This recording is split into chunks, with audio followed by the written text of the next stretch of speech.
Hi, கொஞ்ச நாளாக யூடியூப்பில் வீடியோஸ் போடல, திரும்ப போட ஸ்டார்ட் பண்ணியிருக்கேன். இன்றைக்கி கிச்சனுக்குள்ளே வரும்போதையுமே என்னோட பையனுக்கு ஸ்நாக்ஸ் கொடுத்து விடலான்னு ஒரே திங்கிங்கில் தான் உள்ளே வந்தேன்.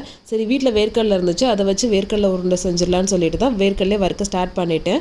ஃபர்ஸ்ட்டு வறுத்து வச்சுட்டேன்னா கொஞ்சம் ஈஸியாக இருக்கும். ஆறுனதுக்கப்புறம் நம்ம உருண்டை பிடிக்கிறதுக்கு நம்ம டீடாக்ஸ் போட்டு குடிக்கலான்னு தான் டெய்லி பிளான் பண்ணியிருப்பேன். சரி, கொஞ்சம் கோல்டாக இருக்கனால தான் இப்போ டீடாக்ஸ் எடுத்துக்கிறது இல்லை. சரி, ஹாட்டாக ஜீரா வாட்டர் குடிக்கலான்னு சொல்லிட்டு ஜீரா வாட்டர் எனக்கு ப்ரிப்பேர் பண்ணிவிட்டு மில்க்கு கீழே வந்துருந்துச்சு. ஃபர்ஸ்ட்டு போய் அதை எடுத்துகிட்டு வந்துட்டேன்.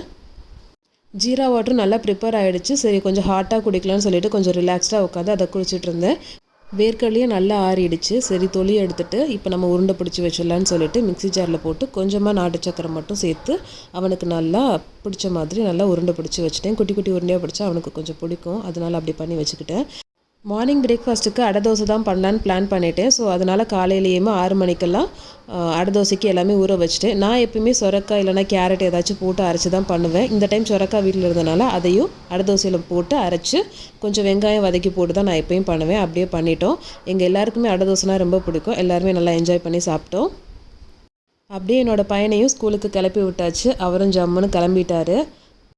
நாளைக்கு என்னோட மார்னிங் ரொட்டீனில் பார்க்கலாம். பாய். தேங்க்ஸ் ஃபார் வாட்சிங். Keep supporting my channel. Thank you.